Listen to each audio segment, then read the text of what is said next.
He thought it was just another fire call, until he found a little girl trapped under the beams, whispering her last wish. No one could have imagined what the firefighter would do next. Stay with me right to the end, because this story will break your heart and heal it at the same time. Before we dive in, take a quick second to like this video, hit subscribe, and comment below where in the world you're watching from. Now let's begin. Captain Jake Morrison had been fighting fires for 12 years. He'd seen everything you could imagine, and plenty you couldn't.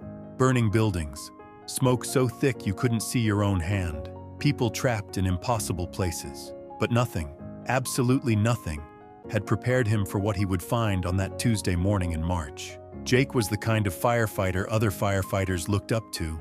Tall, broad shoulders, graying hair at his temples from years of stress and smoke. His uniform was always clean when he started his shift, his boots polished, his equipment checked twice. He took pride in his work, not because he wanted recognition, but because lives depended on it. The call came in at 6:47 in the morning.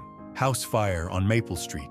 Structure fully involved. Possible occupants trapped inside. Jake and his crew were there in 4 minutes. The house was a 2-story colonial. Flames shooting from every window on the first floor. Black smoke poured into the morning sky like a dark prayer. Jake's partner, Tommy Rodriguez, pulled up beside him as they jumped from the truck.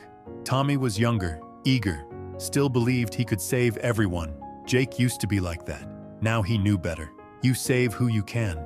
You mourn who you can't. That's the job. Neighbors say the family got out, Tommy shouted over the roar of flames. But they're not sure about the little girl. 7 years old.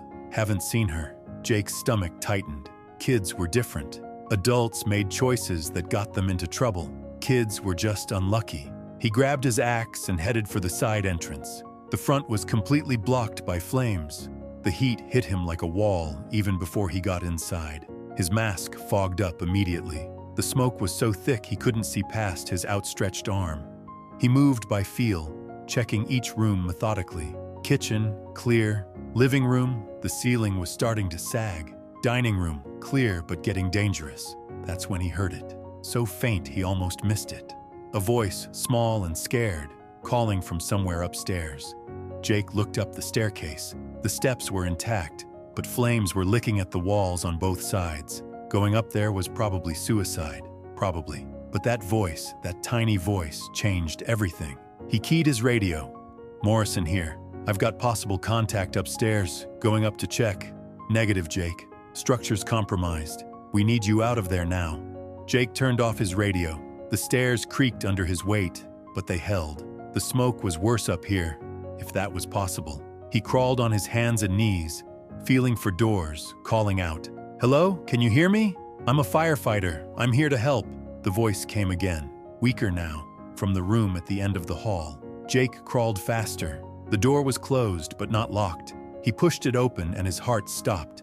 A massive ceiling beam had collapsed, pinning a little girl underneath. She was conscious, barely, her brown hair matted with dust and debris. Her legs were trapped, but she was alive. Barely 7 years old, just like the neighbors had said. Hey there, Jake said softly, pulling off his mask so she could see his face. What's your name, sweetheart? Lucy, she whispered. Her voice was so small, so scared. Lucy Patterson. Jake looked at the beam. It would take 3 men and a hydraulic jack to move it safely. The house was coming down around them, and he was alone. But this little girl, Lucy, she was looking at him with complete trust, like he was her whole world. Lucy, I'm Captain Morrison, but you can call me Jake. I'm going to get you out of here, okay? She nodded weakly. Then she said something that stopped Jake cold. Jake, I'm scared I'm going to die. No, honey. No, you're not going to die. I promise you that. But even as he said it, Jake could see the truth. The beam was too heavy. The fire was too close. Her breathing was getting shallow. Internal injuries, probably. Even if he could move the beam, even if they could get out, she might not make it. Lucy seemed to know it too. She had that look kids get sometimes, older than their years, like they understand things adults try to hide from them. Jake, she said, her voice barely a whisper. If I do die, will you do something for me? Lucy, you're not going to die, but tell me what you need. She closed her eyes for a moment, gathering strength. When she opened them again, They were filled with tears. My mom's birthday is next week. I was making her a present, a picture book about all the things I love about her. It's in my closet, under my toys. Will you give it to her and tell her I'm sorry I couldn't finish it? Jake felt something break inside his chest. This little girl, trapped and scared and probably dying, was worried about her mother's birthday present. Lucy, I'll do better than that. I promise you'll give it to her yourself. But Lucy shook her head slowly. I can feel it, Jake. I'm getting sleepy, really sleepy, and it doesn't hurt anymore. Jake knew what that meant. When the pain stops, when they get peaceful, that's when you're losing them. He'd seen it before with adults, never with a child. Okay, Lucy, okay. I promise I'll give your mom the present, and I'll tell her how brave you were, how much you love her. Lucy smiled then, the smallest, sweetest smile Jake had ever seen. Will you tell her something else too? Anything, sweetheart. Anything at all. Tell her I said thank you for being the best mom in the whole world, and tell her to be happy. Don't be sad about me. I want her to be happy. The ceiling groaned above them. More debris fell. Jake could hear his crew shouting his name from downstairs, but their voices sounded far away. The only thing that mattered was this little girl and her impossible request. I will, Lucy, I promise. But first, let me try one more time to get you out of here. Jake positioned himself at the end of the beam, using his legs and back for leverage. He pushed with everything he had, muscles straining, sweat pouring down his face. The beam moved, just a little, not enough. He tried again. This time Lucy helped, pushing with her small hands against the debris around her. The beam shifted another inch, still not enough to free her legs. Jake, Lucy said quietly, it's okay. You tried. That's what matters. But Jake wasn't giving up, not on this little girl. Not today. He looked around the room desperately, searching for something, anything that could help. That's when he noticed something that would change everything. Lucy's bedroom window. It was cracked open just enough. Jake could hear sirens in the distance. More crews arriving, but they wouldn't make it up here in time. The flames were getting closer, eating through the hallway behind them. But that window, that small opening, it gave him an idea. He grabbed Lucy's hand gently. Sweetheart, I need you to stay awake for me just a little longer. Can you do that? Lucy nodded weakly, her eyes fluttering but staying open. Jake pulled out his emergency rope from his belt. Every firefighter carries one, but he'd never used his like this. He tied one end around the radiator under the window, testing its strength. It held. Then he started working on the beam again, but this time differently. Instead of trying to lift it straight up, he used the rope as a pulley system, wrapping it around the beam and pulling at an angle. Physics, leverage, desperation. The beam moved. Not much, but enough. Lucy, can you move your legs at all? She tried, wincing. A little. My right leg is free. Good girl. Now when I count to 3, I need you to pull yourself toward me as hard as you can. Can you do that? Lucy's face was pale, but she nodded with determination that broke Jake's heart. This kid had more courage than most adults he knew. 1, 2, 3. Jake pulled the rope with everything he had, while Lucy clawed at the floor, dragging herself forward. Her left leg came free with a sickening scrape, but she was out. She was free. But now they had an even bigger problem. The hallway was completely engulfed. The stairs were gone. They were trapped on the second floor of a burning house with no way down. Jake looked at Lucy.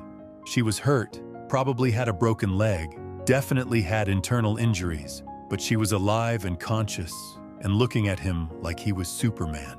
He couldn't let her down now. Lucy, I need to ask you something very important. Do you trust me? Yes, she said without hesitation. Jake moved to the window and looked out, 20 feet down to the front yard. His crew was down there. Tommy was shouting something and pointing up at them. There was a ladder truck, but it wasn't set up yet. No time. He turned back to Lucy. I'm going to get us out of here, but it's going to be scary. I need you to hold on to me as tight as you can. Don't let go no matter what happens. Promise me. I promise. Jake tied the rope around his waist, then carefully lifted Lucy onto his back. She was so light, so fragile. Her arms wrapped around his neck, her legs around his waist. He could feel her heart beating against his back, fast like a bird's. Close your eyes, Lucy. Don't open them until I tell you. Jake climbed out onto the window ledge. The heat from the house pushed against his back. Below, he could see his crew scrambling to position an airbag, but there wasn't time to wait. The window frame was getting too hot to touch. "Hold tight, sweetheart." Jake pushed off from the ledge. For a moment, they were flying. The rope caught their fall about 10 feet down, jarring Jake's shoulders but holding strong. They swung toward the side of the house. Jake used his legs to push off the wall, controlling their descent as much as he could. They hit the ground hard. Jake rolled, trying to absorb the impact and protect Lucy. Pain shot through his back and shoulder, but Lucy was safe. She was breathing. She was alive. Tommy was there in seconds, followed by the paramedics. They loaded Lucy onto a stretcher, oxygen mask over her small face. As they wheeled her toward the ambulance, she reached out her hand. Jake took it. "You did great, Lucy. You're the bravest person I've ever met. Don't forget," she whispered. "The present, for my mom. I won't forget. I promise." The ambulance doors closed and they drove away, sirens wailing. Jake stood there in the front yard, watching them disappear, his uniform torn and blackened, his shoulders screaming in pain. Tommy walked up beside him. "Hell of a thing, Jake. Hell of a thing." Jake nodded, but he wasn't thinking about the rescue. He was thinking about a promise he'd made to a 7-year-old girl, a promise that was about to become the most important thing he'd ever do. 3 hours later, after the fire was out and the reports were filed, Jake found himself standing in front of what remained of the Patterson house. The first floor was completely destroyed. The second floor was mostly gone, but Lucy's room, somehow, was still partially intact. Jake climbed through the debris, ignoring the protests from the fire inspector. He had to find that closet. He had to find Lucy's present. The closet door was warped from the heat, but still closed. Inside, under a pile of stuffed animals that were singed but not burned, Jake found it. A small photo album with a pink cover. On the front, in crayon, Lucy had written, "For the best mom ever." Jake opened it carefully. The pages were filled with pictures Lucy had drawn, each one showing her mother doing different things: cooking breakfast, reading bedtime stories, pushing Lucy on a swing. At the bottom of each page, in Lucy's careful 7-year-old handwriting, were captions. "My mom makes the best pancakes. My mom reads to me every night. My mom gives the best hugs." The last page was only half finished. It showed 2 stick figures holding hands, one tall, one small. At the bottom, Lucy had started to write something, but hadn't finished. "My mom and me will always..." Jake closed the album gently. This wasn't just a birthday present. This was a little girl's entire world, captured in drawings and words. This was love in its purest form. He drove straight to the hospital. Lucy was in intensive care, sedated but stable. The doctors said she had a broken leg, some internal bruising, smoke inhalation. She would recover, but it would take time. Her parents were beside her bed, holding her hands, whispering prayers. Jake introduced himself to Lucy's mother, Sarah Patterson. She was younger than he'd expected, maybe early 30s, with the same brown hair as her daughter. When she saw Jake, she started crying immediately. "Thank you," she kept saying. "Thank you for saving my baby." Jake pulled out the photo album. "Lucy asked me to give this to you. She said it was for your birthday." Sarah's hands shook as she took the album. She opened it slowly, and with each page, her tears fell harder. When she reached the unfinished last page, she broke down completely. "She was working on this for weeks," Sarah sobbed. "Every day after school, she'd go up to her room and work on it. She was so excited to give it to me." Jake sat down beside her. "Sarah, Lucy wanted me to tell you something else. She said thank you for being the best mom in the whole world, and she said she wants you to be happy. Even if something happened to her, she wants you to be happy." Sarah looked up at Jake with red, swollen eyes. "She said that? She was worried about me being happy? Not that's the kind of daughter you raised. Even when she was scared, even when she thought she might die, she was thinking about you." They sat in silence for a while, watching Lucy sleep. Finally, Sarah spoke again. "How do I finish it? The last page? She wanted to write something about us always being together. But what if she doesn't make it?" Jake looked at the sleeping girl, so small in the hospital bed, then back at her mother. "She's going to make it, Sarah. And when she wakes up, you two are going to finish that book together. But right now, I think I know what she wanted to write." Jake took a pen from his pocket, and carefully, in letters that tried to match Lucy's 7-year-old handwriting, he completed the sentence. My mom and me will always love each other." But Jake's promise to Lucy was far from over. What happened next would change not just the Patterson family, but Jake's entire understanding of what it means to be a hero. Sarah closed the album and held it against her chest. Lucy stirred slightly, her small hand moving under the hospital blankets. The machines around her bed beeped steadily, a mechanical lullaby that reminded everyone how fragile life could be. Jake was about to leave when Lucy's eyes fluttered open. She looked around, confused for a moment, then her gaze found his face. "Jake," she whispered through the oxygen mask, "you kept your promise." Sarah leaned forward, tears streaming down her face. "Baby, I'm here, Mommy's here." Lucy smiled weakly at her mother, then looked back at Jake. "Did you give her the book?" "I did, sweetheart, and she loves it." Lucy's eyes moved to her mother's hands, still clutching the photo album. "I'm sorry I didn't finish it, Mommy." Sarah's voice broke as she spoke. "Oh, honey, it's perfect just the way it is. We can finish it together when you get better." But Lucy shook her head slowly. "There's something else, Jake. Something I didn't tell you in the house." Jake pulled his chair closer to the bed. "What is it, Lucy?" "My birthday's next month. I'm going to be 8, but I won't be here for it." Sarah's face went pale. "Lucy, don't say that. The doctors say you're going to be fine." Lucy looked at her mother with those same wise eyes Jake had seen in the burning house. Eyes that seemed to understand things no 7-year-old should understand. "Mommy, I had a dream while I was sleeping. I saw Grandpa Peterson. He told me it's okay. He's waiting for me." Sarah's grandfather had died 2 years earlier. Lucy had been very close to him. Sarah grabbed Jake's arm, panic in her voice. "She's delirious from the medication. She doesn't know what she's saying."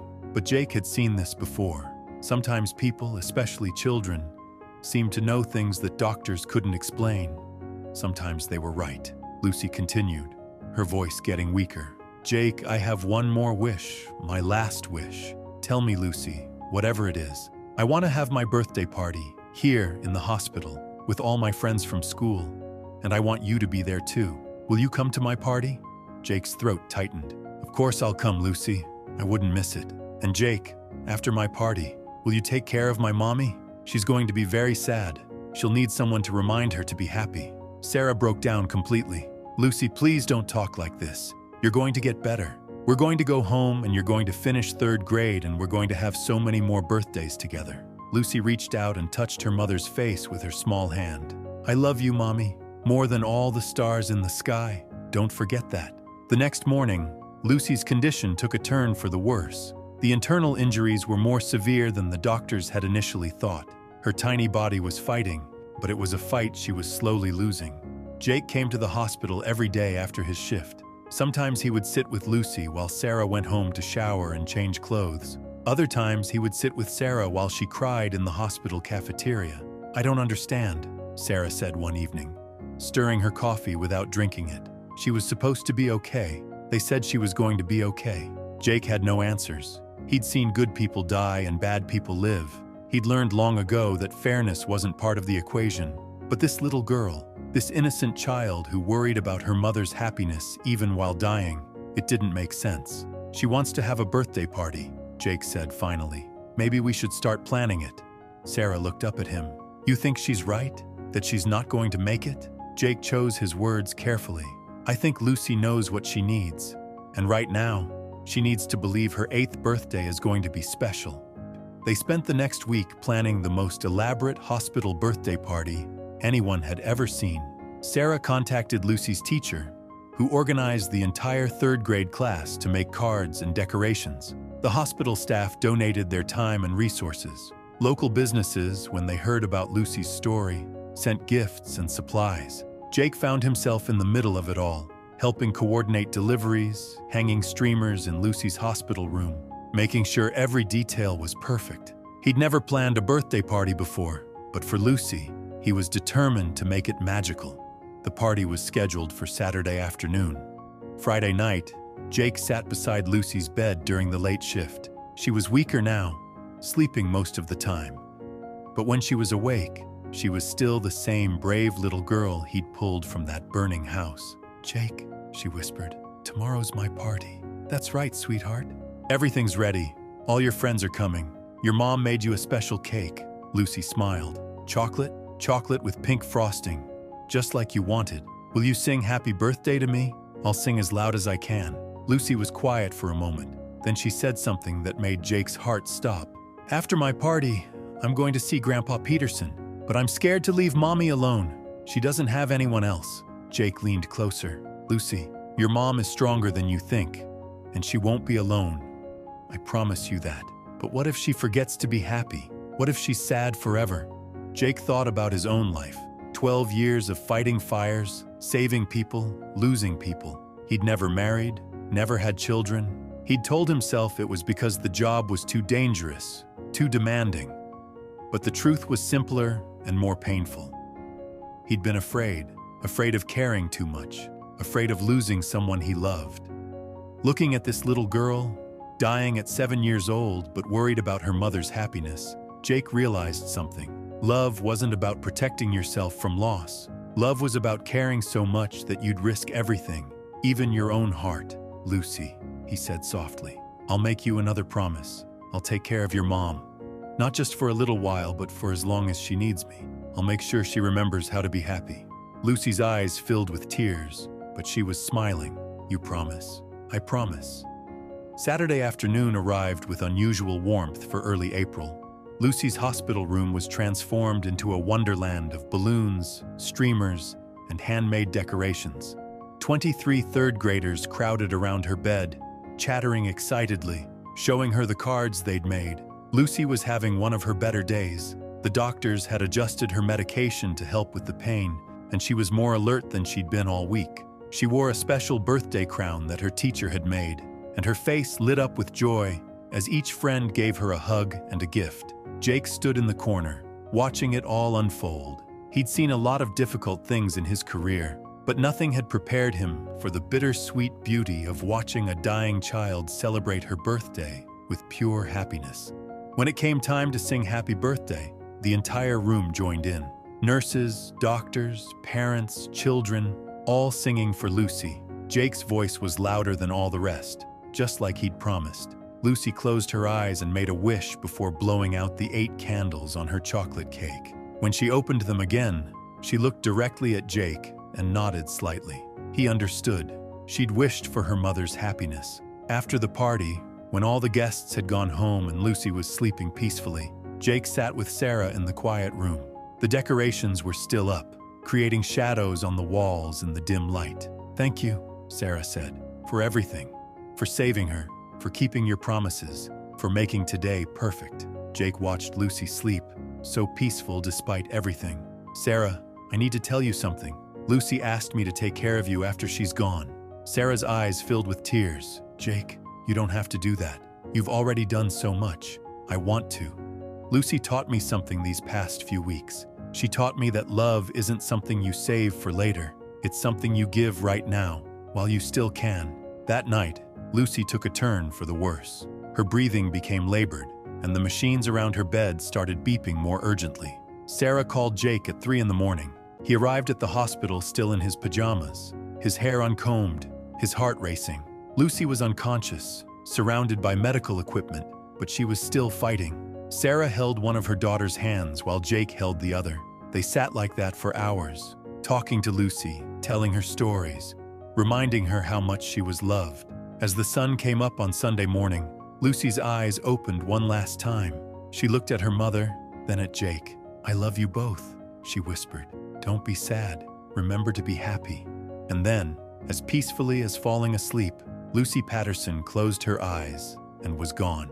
The funeral was held on a Tuesday, the same church where Lucy had been baptized, where she'd sung in the children's choir, where she'd taken her first communion just 6 months earlier.